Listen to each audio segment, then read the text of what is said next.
Amigos de Ojo con Eso Televisión, hoy tengo el inmenso placer de anunciarles que va a estar con nosotros el embajador Fernando Gervasi. Su solo nombre para muchos venezolanos y gente en casi todos los países suramericanos en particular tiene una vigencia permanente porque le ha correspondido manejar la diplomacia, doctor, que de alguna manera pues es el factor que yo considero determinante en cuanto a la defensa de los derechos humanos y la conjunción de esfuerzos comunes entre unas naciones y otras para propulsar de alguna forma el bienestar, el desarrollo, la productividad y todos esos factores pues que de alguna manera determinan la vida buena, porque también hay la vida mala y hay los que se convierten en lunares, ¿no?, en el ejercicio del poder y trastocan todas las expectativas de las colectividades, ¿no? Pero trabajando diplomáticamente y seguir en esos impulsos, yo creo que se puede llegar a convencer más gente que la que se pliega a lo que de alguna manera destruye, ¿no? Entonces vamos a nosotros aquí a aplicar pues un mensaje positivo, constructivista, que yo creo que usted está facultado pues para de alguna manera liderar con nosotros, enojo con eso, ese tipo de mensajes, ese tipo de argumentaciones, ¿no? Entonces lo tengo hoy porque justamente usted tiene ya escritas varias publicaciones, ¿no?, varios temas, pero hoy tiene usted en boga, y lo he visto en las redes, la diplomacia venezolana en democracia. Entiendo que así es como se llama el último libro que usted está promoviendo. Nos habla un poquito de ese, sí, nos va a hablar un poquito de ese preliminarmente y de los otros también, porque todos van en la misma dirección, para que estas nuevas generaciones entiendan pues que en la diplomacia está la clave de que los países prosperen o no prosperen adecuadamente. Entonces vamos a hablar del libro primero, díganos cómo concibió la idea, qué es lo que realmente contiene como mensaje a favor de las causas democráticas. Adelante. Muchísimas gracias, Antonio, por esta invitación a tu programa y poder explicar las razones de estos libros que hemos contribuido a escribir y algunos individuales. Yo considero que lo más importante es dejar testimonio de lo que se ha hecho. Durante los últimos 21 años se ha distorsionado la historia de Venezuela. Se le ha hecho creer, sobre todo a las nuevas generaciones, que Venezuela comenzó en el año 1999. Y no es así. Venezuela tiene una historia detrás de sí que es muy importante. Si yo me voy a la diplomacia venezolana, comenzó en el año 1810.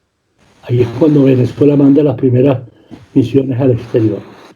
Pero a mí lo que me interesó en este libro, que se llama La diplomacia venezolana en democracia, 1958-1998, fue dejar el testimonio para las nuevas generaciones particularmente de qué fue lo que se hizo y se logró en sectores, yo diría, en cuestiones vitales para nuestro país, por la importancia que son en esos 40 años.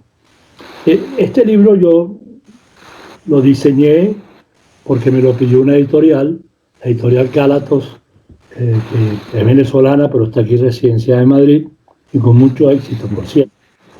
Y lo diseñé, determiné los temas, contacté a los autores, y en un tiempo relativamente corto, alrededor de 10 meses, rápido, fue rápido, sí. Rápido. ¿Qué hay en este libro? En este libro se comienza por la defensa de la democracia y los derechos humanos, lo que tú hablabas. ¿Por qué?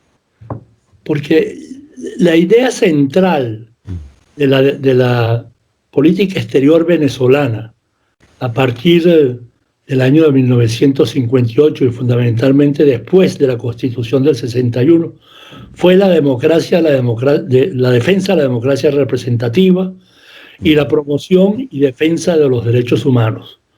Eso por una parte, acompañada por otro que tú señalabas que es muy importante, que es la integración económica latinoamericana, que tiene su efecto de hacernos progresar en la medida de lo posible de forma conjunta.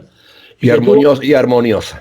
Y armoniosa, y que tuvo mucho éxito entre Venezuela y Colombia en los años 90. Fue, digamos, la época más exitosa. Luego hay la cuestión de la defensa de nuestros recursos naturales, y ahí fue el caso de la creación de la OPEP, que no fue algo que ocurrió en el 61.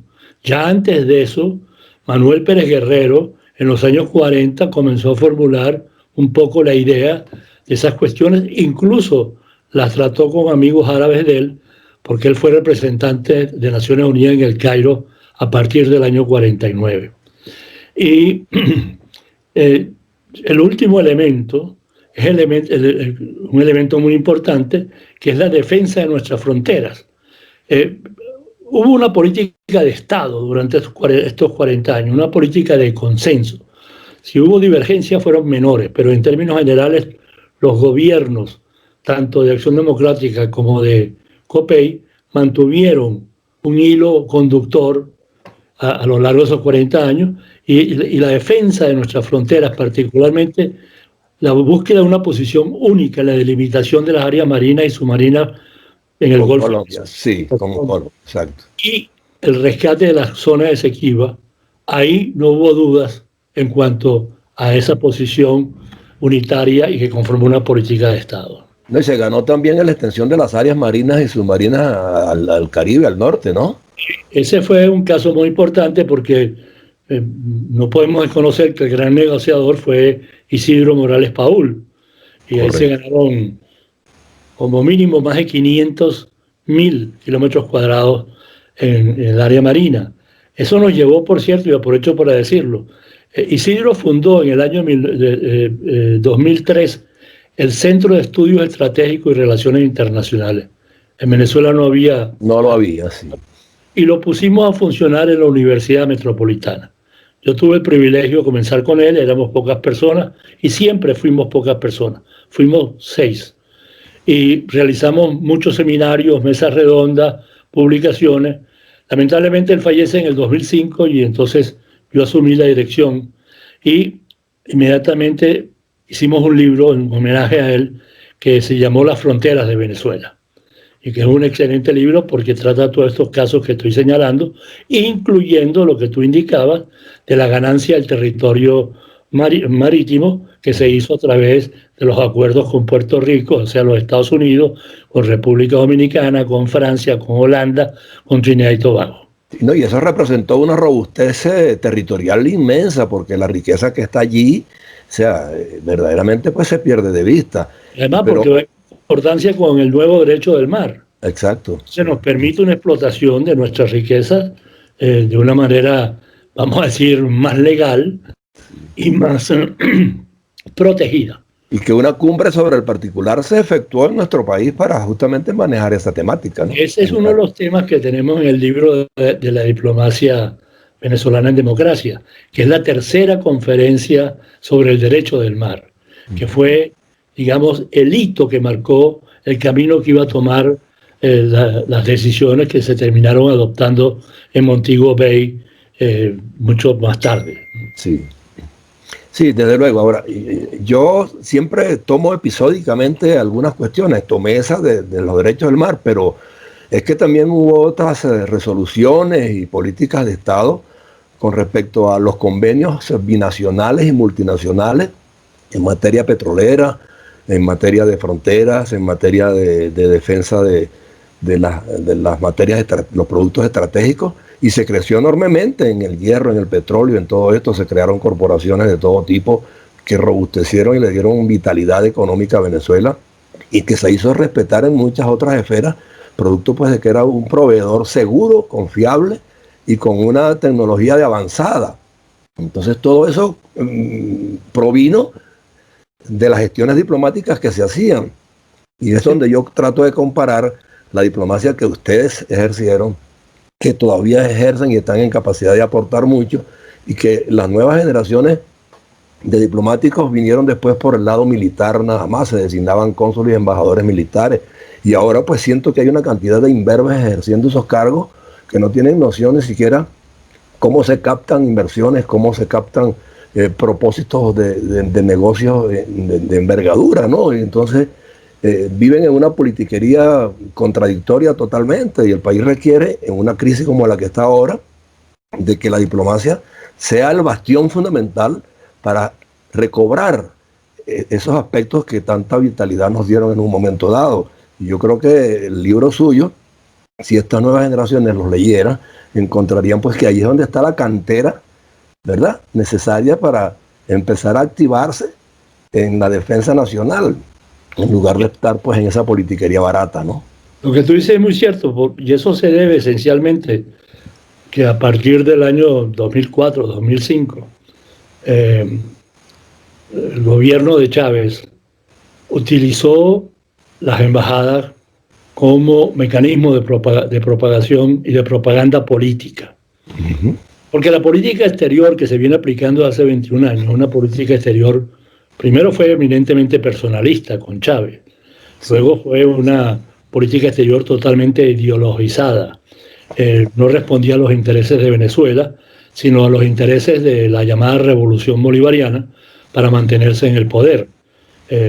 Uno de los más importantes analistas del chavismo dice, y con toda razón, que uno no puede entender lo que se hizo en Venezuela internamente durante estos años sin comprender la relación que ha tenido con el exterior, porque ciertamente como todas las revoluciones del mundo, entre paréntesis, han querido sustentarse en la opinión pública externa.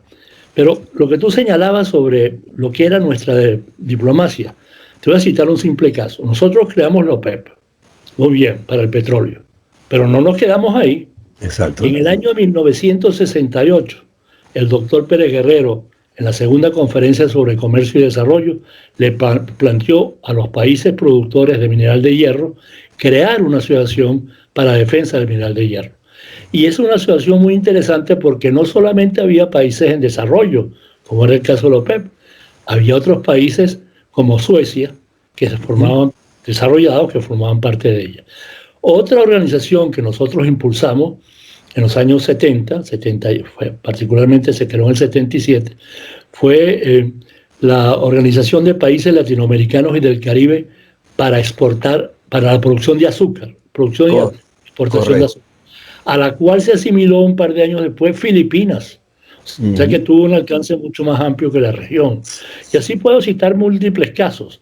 Nuestra acción en la lucha por la defensa de los intereses de los países en desarrollo en materia de productos básicos nos llevó a formular en el año 64 en Naciones Unidas lo que se llamó el Programa Integrado para los Productos Básicos.